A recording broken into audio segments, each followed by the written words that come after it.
अस्सलामुअलैकुम।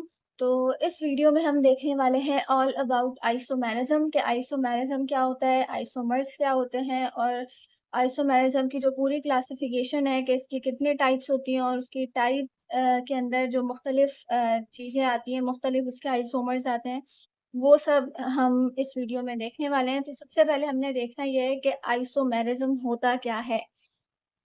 ठीक है, तो आइसोमेरिज्म का मतलब क्या होता है या आइसोमर्स का मतलब क्या होता है कि 2 ऐसे कंपाउंड्स या 2 से ज़्यादा ऐसे कंपाउंड जिनका मॉलिक्यूलर फ़ॉर्मूला सेम हो, यानी कि मॉलिक्यूलर फ़ॉर्मूले का मतलब ये होता है कि उसके अंदर जिस तरह हम केमिस्ट्री के अंदर फ़ॉर्मूलाज़ लिखते हैं फॉर एग्ज़ाम्पल, ठीक है, तो यहाँ पर एक मैंने मर की एग्ज़ाम्पल लिखी है। आइसोमर हमारे पास होता है कि जिसका मॉलिक्यूलर फ़ॉर्मूला सेम हो। मॉलिक्यूलर फ़ॉर्मूला का मतलब होता है जब हम इस तरह करके कोई भी फ़ॉर्मूला लिखते हैं, जैसे कि इसके अंदर 5 कार्बन्स हैं और 12 हाइड्रोजन है यानी कि C5H12 ठीक है? तो इसका मॉलिक्यूलर फ़ॉर्मूला सेम हो गया, लेकिन इसके अंदर कुछ चीज़ें डिफरेंट होती हैं, ठीक है? अब वो इसका जो है वो स्ट्रक्चर भी हो सकता है, वो इसका फंक्शनल ग्रुप भी हो सकता है, वो इसके डिफरेंट टाइप्स में हम देखेंगे कि क्या-क्या चीज़ें इनकी डिफरेंट हो सकती हैं और उन चीज़ों के डिफरेंट होने की वजह से इनकी प्रॉपर्टीज़ डिफरेंट हो जाती हैं, लेकिन इनका मॉलिक्यूलर फ़ॉर्मूला सेम रहता है, ठीक है? जैसे कि यहाँ पर हमारे पास C5H12 है, अब इसके जो है वो 2 आइसोमर्स हमारे पास दिए हुए हैं, एक हमारे पास ये वाला आइसोमर है और एक हमारे पास ये वाला आइसोमर है। अब इसके अंदर क्या है, एक कार्बन की एक पहले सिंगल चेन है और उसके अंदर एक मिथाइल जो ग्रुप है ना वो अटैच हुआ हुआ है, ठीक है? यहाँ पर हाइड्रोजन को नहीं शो किया, सिर्फ मैंने कार्बन को शो किया, लेकिन इन कार्बन के साथ 12 हाइड्रोजन जो है वो टोटल अटैच्ड है, ठीक है? लेकिन आइसोमेरिज्म के अंदर हम सिर्फ कार्बन की अटैचमेंट की बात करेंगे। तो इस वजह से यहाँ पर कार्बन या मिथाइल ग्रुप के अटैच होने की वजह से यहाँ पर ये पहले ग्रुप के ऊपर अटैच हुआ है, लेकिन यहाँ पर क्या हुआ है कि ये सीधी चेन है और उसके बाद हमारे पास एक कार्बन इधर आ गया और एक कार्बन इधर आ गया। मतलब कार्बन 5 ही होते हैं, लेकिन उनके स्केलेटन के अंदर या उनके कहा जाए कि उनके अटैचमेंट के अंदर डिफरेंस आ जाता है, तो उसको हम कहते हैं आइसोमेरिज्म। ठीक है, अब आइसोमेरिज्म के हमारे पास डिफरेंट टाइप्स है, वो हम देखते हैं। ठीक है, तो ये आइसोमर्स का हमारे आइसोमर्स के क्लासिफिकेशन का पूरा एक फ्लो चार्ट है। सबसे पहले हमारे पास जो आइसोमर्स होते हैं, इनकी 2 टाइप्स होती हैं। एक हमारे पास होते हैं स्ट्रक्चरल आइसोमर्स और एक हमारे पास होते हैं कॉन्फ़िगरेशनल आइसोमर्स। अब इन सब की डेफिनेशंस क्या हैं, कैरेक्टरिस्टिक्स क्या हैं, वो हम आहिस्ता-आहिस्ता आगे वीडियो में देखेंगे। बट अभी हम ये देख रहे हैं कि इसकी क्लासिफिकेशन किस तरह होती है जस्ट। तो स्ट्रक्चरल आइसोमर्स की मजीद हमारे पास 4 टाइप्स होती हैं। एक होते हैं चेन आइसोमर्स, एक होते हैं पोजिशनल आइसोमर्स, एक फंक्शनल ग्रुप आइसोमर्स और एक मेटामर्स। ठीक है, जबकि कॉन्फ़िगरेशनल आइसोमर्स में हमारे पास 2 आइसोमर्स आते हैं, एक कन्फर्मेशनल आते हैं और एक स्टीरियो आइसोमर्स आते हैं। ठीक है, फिर स्टीरियो आइसोमर्स की मजीद 2 टाइप्स हमारे पास हैं, एक है ज्योमेट्रिकल आइसोमर्स और एक है ऑप्टिकल आइसोमर्स। ज्योमेट्रिकल आइसोमर्स की मजीद 2 टाइप्स आती हैं, the first one is cis and the second one is trans. और ऑप्टिकल आइसोमर्स की भी मजीद 2 टाइप्स आती हैं, the first one is levo rotatory and the second one is dextro rotatory. ठीक है, बट अभी हमें अपने सिलेबस के मुताबिक इस कॉन्फ़िगरेशनल और इस कन्फर्मेशनल सिर्फ इन 2 आइसोमर्स को हम नहीं देखेंगे, बकिया ऑल अबाउट इन सब चीजों के बारे में हम देखेंगे कि आइसोमर्स ये सारी चीजें क्या होती हैं। तो हम स्टार्ट करते हैं स्ट्रक्चरल आइसोमर्स से। ठीक है, तो सबसे पहले हम इस वीडियो में देखेंगे जस्ट स्ट्रक्चरल आइसोमर्स के स्ट्रक्चरल आइसोमर्स क्या होते हैं। तो हमें पता है कि स्ट्रक्चरल से जो है ना वो स्ट्रक्चर निकला। ठीक है, अब किस चीज का स्ट्रक्चर, यानी कि 2 ऐसे कंपाउंड्स जिनका मॉलिक्यूलर फॉर्मूला सेम हो, लेकिन उनका जो स्ट्रक्चर है उसके अंदर डिफरेंस आ जाए, उसको हम कहेंगे स्ट्रक्चरल आइसोमर्स। फॉर एग्जाम्पल, ये हमारे पास इसकी एग्जांपल है, ठीक है? फर्स्ट वन के अंदर अगर हम देखें तो कार्बन का स्केलेटन डिफरेंस आ जाता है, यानी कि जो सब्स्टिट्यूएंट इससे जुड़ा हुआ होता है ना, सब्स्टिट्यूएंट का मतलब होता है कोई भी ब्रांच, ठीक है? कोई भी ग्रुप या कोई भी कह सकते हैं हम कि रेडिकल ग्रुप, उसको हम कहेंगे सब्स्टिट्यूएंट। यानी कि सब्स्टिट्यूएंट की अटैचमेंट इसकी डिफरेंट होती है। यानी कि अगर हम इसको यहाँ से नेमिंग करना शुरू करें, तो यहाँ पर पहले कार्बन के ऊपर सब्स्टिट्यूएंट लगा हुआ है, यानी कि इस तरह करके लगा हुआ है। जबकि अगर हम इधर देखें तो 1, 2 और 3, तो यहाँ पर पहले कार्बन की नीचे की तरफ लगा हुआ है CH3 यानी कि मिथाइल ग्रुप। तो ये हमारे पास कहलाएंगे स्ट्रक्चरल आइसोमर्स, यानी कि ऐसे आइसोमर्स जिनके अंदर कनेक्टिविटी ऑफ सब्स्टिट्यूएंट जो है वो डिफरेंट हो जाए। अब हम इसकी मजीद टाइप्स देखते हैं। तो ये हमारे पास आ गए चेन आइसोमर्स। चेन आइसोमर्स क्या होते हैं? ऐसे आइसोमर्स जिनका मॉलिक्यूलर फॉर्मूला सेम हो लेकिन उनके अंदर डिफरेंस हो मेन चेन ऑफ कार्बन की लेंथ में। यानी कि दो आइसोमर्स जिनका मॉलिक्यूलर फॉर्मूला बिल्कुल सेम है लेकिन उसके अंदर कार्बन की जो लेंथ है यानी कि कार्बन चेन की जो लंबाई है उसके अंदर डिफरेंस आ जाए। ठीक है, अब ये डेफिनेशन से इतना समझ नहीं आएगा, अब तो इस वजह से हम इसके एग्जांपल्स देखते हैं। तो ये इसकी हमारे पास दो एग्जांपल आ गई। The first one is this and the second one is this. ठीक है, अब इसके अंदर होगा क्या कि हमारे पास यहाँ पर 4 कार्बन हैं पहली चेन में। तो अगर हम इसका कॉमन नेम देखना चाहें तो हम इसको एन ब्यूटेन कहेंगे। ठीक है, क्योंकि 4 कार्बन है हमारे पास और सबके अंदर सिंगल बॉन्ड है और ये एक स्ट्रेट चेन है, दैट्स वाई एन ब्यूटेन इसको कहेंगे। और इसके अंदर भी हमारे पास 4 कार्बन है लेकिन यहाँ पर एक ब्रांच आ गई है, दैट्स वाई हम इसको आइसो ब्यूटेन कहेंगे। ठीक है, जब हम इसका कॉमन नेम देखेंगे ना तो इसके अंदर कार्बन की जो तादाद है, कार्बन की जो क्वांटिटी है वो सेम ही है। इसके नेम से भी लग रहा है कि इसके अंदर 4 कार्बन है और इसके नेम से भी लग रहा है कि इसके अंदर 4 कार्बन है, बट ये एन और ये आइसो हमें बता रहा है कि इसके स्ट्रक्चर के अंदर डिफरेंस है।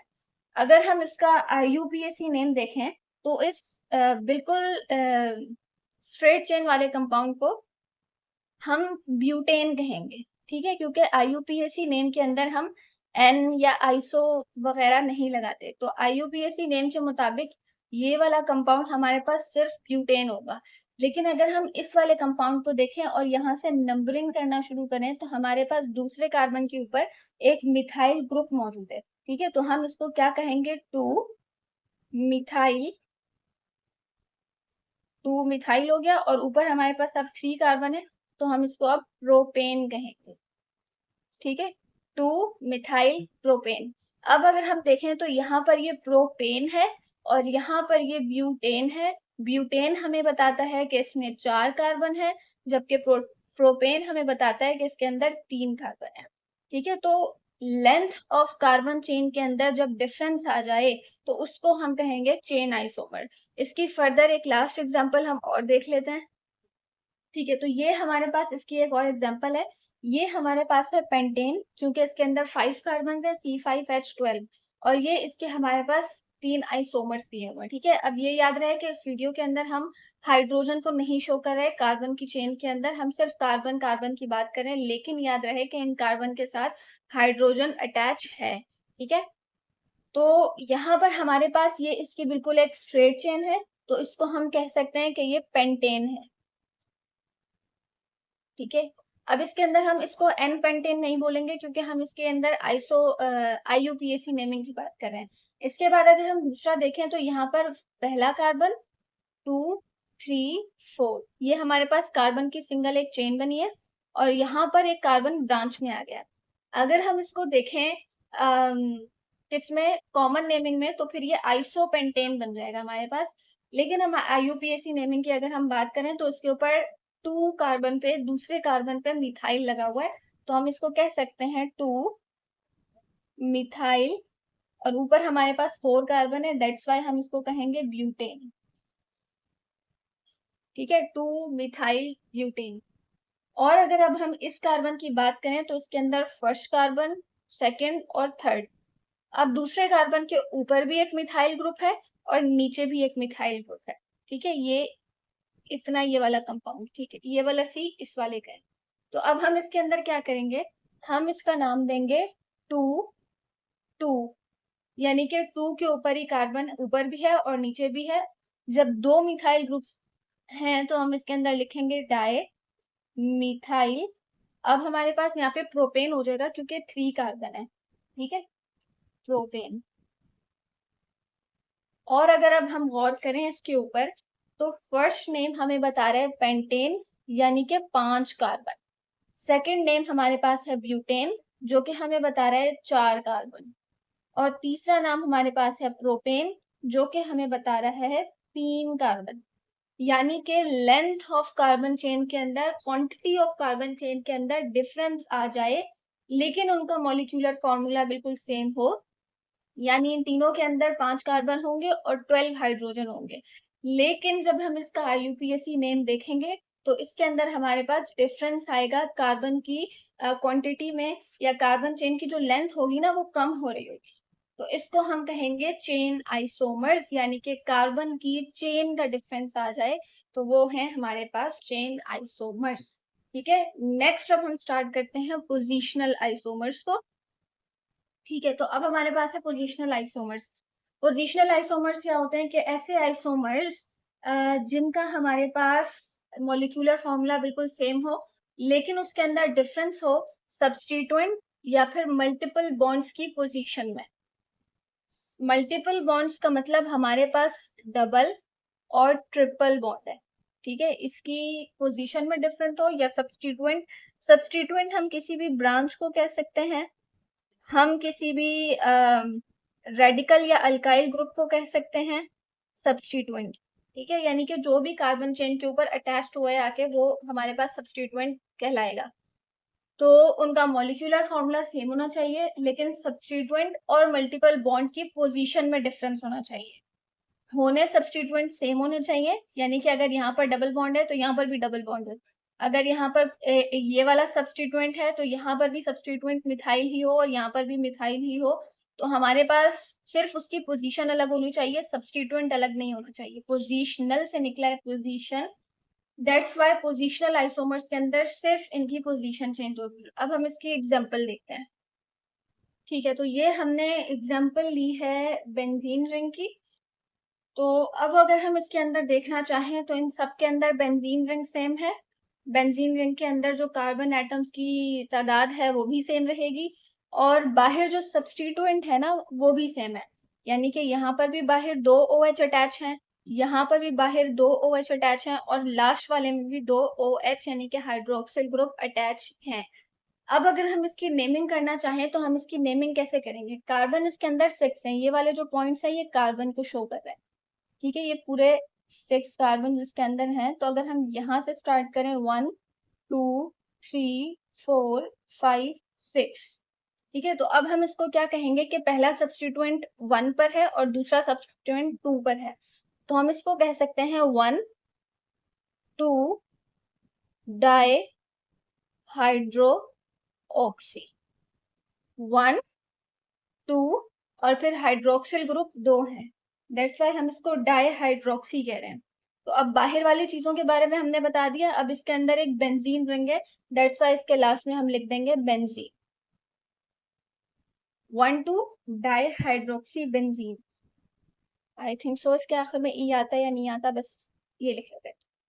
इसके बाद नंबर सेकंड पे अगर हम चलें तो यहाँ पर अगर हम कार्बन एटम की नंबरिंग करना शुरू करें तो 1 2 3 4 5 6। ये OH जो है वो इस ग्रुप के साथ है, ये अकेला है। तो अब हम यहाँ पर क्या लिखेंगे कि पहला OH 1 कार्बन पे, फर्स्ट कार्बन पे, और दूसरा OH थर्ड कार्बन पे। तो अब हम यहाँ पे क्या लिखेंगे 1 3 डाई हाइड्रोक्सी बेंजीन, राइट। अब अगर हम इसके कार्बन की नेमिंग करना शुरू करें 1 2 3 और इसकी 4 और ये 5 और ये 6। तो अब हम पहला कार्बन है 1 पर, सॉरी पहला सब्स्टिट्यूएंट है 1 पर और दूसरा सब्स्टिट्यूएंट है 4 पर। तो अब हम इसके अंदर लिखेंगे 1 4 डाई हाइड्रोक्सी बेंजीन। मतलब कि जब हम इसकी IUPAC नेमिंग करेंगे ना तो उसके अंदर इन नंबर्स में डिफरेंस आ रहा होगा, ये नंबर्स सेम नहीं होंगे। बाकी पूरा नेम इनका सेम होगा, बट इन नंबर्स के अंदर डिफरेंस आ रहा होगा, तो हम समझ जाएंगे कि वो पोजिशनल आइसोमर्स हैं। ठीक है, अब हम इसकी एक और एग्जांपल अगर देखना चाहें तो हम एक एग्जांपल खुद बना लेते हैं। ये हमारी एग्जांपल है। अब इसके अंदर हमारे पास 4 कार्बन है, 1 2 3 4। ठीक है, और यहाँ पर भी 1 2 3 4, यानी कि ये है ब्यूट। ब्यूट यानी कि 4 कार्बन। अब वो एन है या इन है वो हम इसको खुद पता करेंगे यहाँ पर। ठीक है, तो नंबरिंग कार्बन चेन की वहां से शुरू करेंगे जहाँ हमारा जो डबल बॉन्ड है वो नियरेस्ट होगा। तो हम यहाँ करेंगे 1 2 3 4 और इसको भी करेंगे 1 2 3 4। तो यहाँ पर हमारे पास जो डबल बॉन्ड है ना वो फर्स्ट कार्बन के साथ है। तो अब हम इसका नाम लिखेंगे ब्यूट, फिर 1 और फिर ईन, यानी कि ब्यूट 1 ईन, यानी कि 4 कार्बन है और पहले कार्बन पे ईन ग्रुप मौजूद है।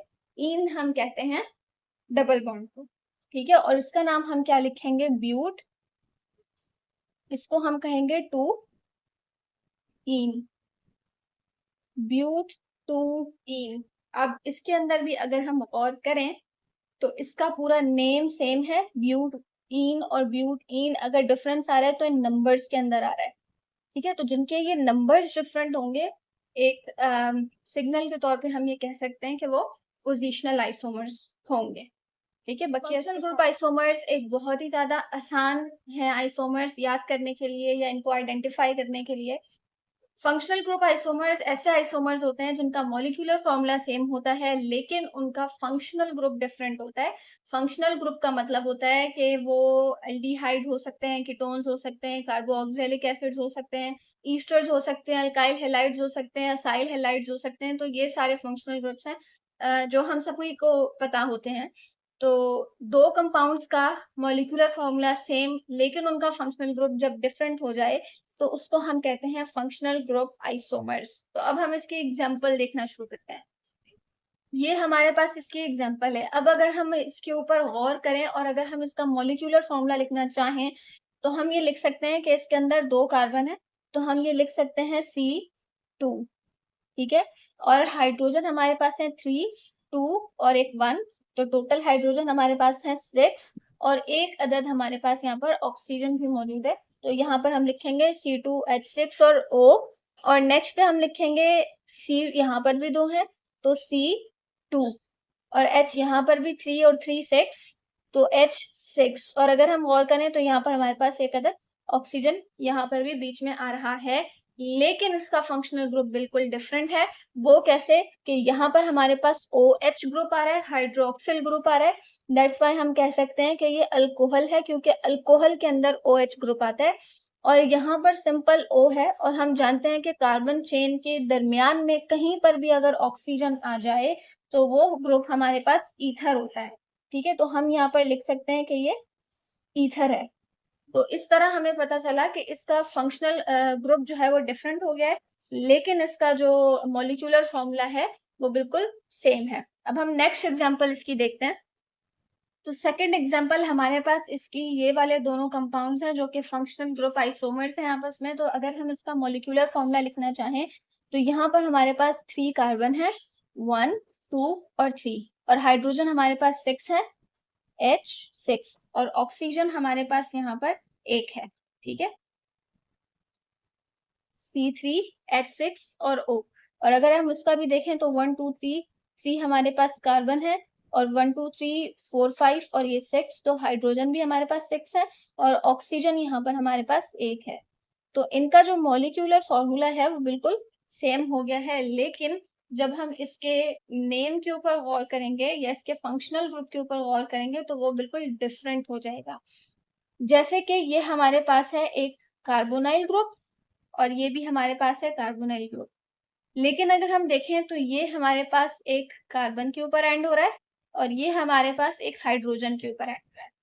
कार्बोनाइल ग्रुप जब एक मजीद कार्बन पर एंड होता है या रेडिकल पे एंड होता है तो हम इसको कहते हैं कीटोन, ठीक है। और कार्बन जब हमारे पास हाइड्रोजन के ऊपर किसी की चेन एंड हो रही हो और वहां पर हमारे पास कार्बन के डबल बॉन्डिंग ऑक्सीजन के साथ मौजूद हो तो हम इसको कहते हैं एल्डिहाइड, ठीक है। तो कीटोन और aldehyde same molecular formula but difference in aldehydes, difference in functional group that are ketones and aldehydes, ठीक है। तो ये इसकी 2 एग्जांपल्स थी। होप कि बहुत अच्छा समझ आ गया होगा। अब हमारे पास लास्ट टाइप बची है दैट इज मेटामर्स, उसके ऊपर चलते हैं। तो अब हमारे पास यहाँ पर आ गए हैं metamers. Metamers are the 4th type of structural isomers. तो इसको अगर हम देखें तो इसकी डेफिनेशन ये बनती है कि same molecular formula but differ in alkyl groups attached to the polyvalent atoms, ठीक है। फर्स्ट ऑफ ऑल हम ये देख लेते हैं कि पॉलीवैलेंट एटम्स क्या होते हैं। तो पॉलीवैलेंट एटम्स हमारे पास वो एटम्स होते हैं जिनके लास्ट शेल में जो इलेक्ट्रॉन्स हैं या जिनकी जो वैलेंसी है वो मोर देन 2 हो या 2 हो। ठीक है, तो इसको हम कहते हैं पॉलीवैलेंट एटम्स, और इसके अंदर हमारे पास शामिल है नाइट्रोजन, ऑक्सीजन, सल्फर और कार्बन। ये सब हमारे पास पॉलीवैलेंट एटम्स कहलाते हैं। तो पॉलीवैलेंट एटम्स के साथ जो अल्काइल ग्रुप्स की अटैचमेंट है, जब उसके अंदर डिफरेंस आ जाए तो उसको हम कहेंगे मेटामर्स। बट याद रहे कि इनके अंदर फंक्शनल ग्रुप जो होता है, फंक्शनल ग्रुप इज सेम। ठीक है, फंक्शनल ग्रुप इसके अंदर बिल्कुल सेम होगा। अगर कोई डिफरेंस होगा तो वो अल्काइल ग्रुप का डिफरेंस होगा। अब अल्काइल ग्रुप क्या होता है? अल्काइल ग्रुप हमारे पास कोई भी ब्रांच हो सकती है या कोई भी रेडिकल हो सकता है जो कि कार्बन की चेन के साथ अटैच हो, या किसी भी सिंगल कार्बन के साथ जो मजीद कार्बन अटैच होते जाते हैं उनको हम कहते हैं अल्काइल ग्रुप्स। ठीक है, अब हम इसकी एग्जाम्पल देखते हैं। ठीक है, तो ये हमारे पास इसकी एग्जाम्पल है मेटामर्स की। The first one, second one और थर्ड वन, और इन तीनों को हम कहेंगे कि ये आपस में मेटामर्स हैं। मेटामर्स सबसे पहले हमारे पास इनका जो फंक्शनल ग्रुप है वो है ईथर, क्योंकि कार्बन की चेन के दरमियान में एक सिंगल ऑक्सीजन आ रहा है, तो इस वजह से हम इन तीनों को ईथर कहेंगे। तो पहली चीज क्या थी कि फंक्शनल ग्रुप सेम होना चाहिए, और वो यहाँ पर सेम है। और दूसरी चीज मेटामर्स के अंदर क्या होती है कि इनके अंदर जो अल्काइल ग्रुप हमारे पास अटैच है वो डिफरेंट हो। अब ऑक्सीजन के इस तरफ अगर हम देखें तो यहाँ पर 2 कार्बन की चेन है, और अगर हम इस तरफ देखें तो यहाँ पर भी 2 कार्बन चेन है। तो इसको हम कह सकते हैं इथाइल, और इसको भी क्या कह सकते हैं इथाइल। तो हम क्या कहेंगे? तो इसका नाम हमारे पास बनेगा di ethyl ether. Di ethyl इसलिए क्योंकि ऑक्सीजन के इस तरफ भी एक इथाइल है और इस तरफ भी एक इथाइल है, तो ये हमारे पास इथाइल बन जाएगा, और ऑक्सीजन की वजह से हम इसको ईथर कह रहे हैं। और याद रहे कि ये हमने इसका कॉमन नेम लिखा है, डाई इथाइल ईथर, ये IUPAC नेम नहीं है। अब अगर हम दूसरे उसके ऊपर गौर करें तो ये ऑक्सीजन है। ऑक्सीजन के एक तरफ एक सिंगल कार्बन है और दूसरी तरफ हमारे पास ये 3 कार्बन है। तो एक सिंगल कार्बन को हम कहते हैं मिथाइल, और एक 3 कार्बन चेन को हम कहते हैं प्रोप कहते हैं, प्रोपाइल कह सकते हैं हम इसको। तो हम इसको क्या कहेंगे? फर्स्ट ऑफ ऑल हम अल्फाबेटिकल ऑर्डर के अंदर लिखते हैं, यानी कि मिथाइल और प्रोपाइल। मिथाइल M से शुरू होता है, प्रोपाइल P से शुरू होता है। अब इन दोनों में से पहले हम वो लिखेंगे जो कि अल्फाबेट्स के अंदर, यानी कि ABCD जब हम लिखते हैं तो उसके अंदर जो पहले आता है वो पहले लिखा जाएगा। तो हम कहते हैं MNOP, यानी कि M पहले आता है और P बाद में आता है। दैट्स वाई हम यहाँ पर इसके नेम के अंदर पहले मिथाइल लिखेंगे। ठीक है, मिथाइल। इसके बाद हम क्या लिखेंगे? ये हमारे पास एक बिल्कुल स्ट्रेट चेन है प्रोपाइल की, तो इसका नेम हम नीचे करके लिखते हैं थोड़ा। ये हमारे पास है मिथाइल, इसकी बात हो रही है ऊपर वाले, मिथाइल N प्रोपाइल, क्योंकि ये स्ट्रेट चेन है इस वजह से हमने N प्रोपाइल लिखा, और आखिर में ये ईथर है, दैट्स वाई अब हम यहाँ पे लिख रहे हैं ईथर। मिथाइल, N प्रोपाइल और ईथर। अब अगर हम इस वाले की बात करें तो यहाँ पर हमारे पास ऑक्सीजन है। ऑक्सीजन के एक तरफ सिंगल कार्बन है और ऑक्सीजन की दूसरी तरफ 3 कार्बन है। तो ये हमारे पास प्रोपाइल कहलाएगा और ये हमारे पास मिथाइल कहलाएगा। तो वही अल्फाबेटिकल ऑर्डर के मुताबिक पहले हम मिथाइल लिखेंगे, तो दैट्स वाई हम यहाँ पे लिख रहे हैं मिथाइल। अब ये हमारे पास आइसोप्रोपाइल हम इसको कहेंगे, क्योंकि ये कार्बन है और इसके साथ ये चेन बन रही है। तो जब चेन आ जाए तो हम उसको कहते हैं आइसो, तो हम इसको कहेंगे आइसो प्रोपाइल ईथर। ठीक है, diethyl ether, methyl n propyl ether, methyl isopropyl ether. तो याद रहे कि इसके अंदर ether ether ether functional group बिल्कुल सेम रहता है, लेकिन अटैचमेंट ऑफ अल्काइल ग्रुप जो है वो डिफरेंट हो जाती है। आया होगा। मिलते हैं नेक्स्ट वीडियो में, अभी के लिए अल्लाह हाफिज।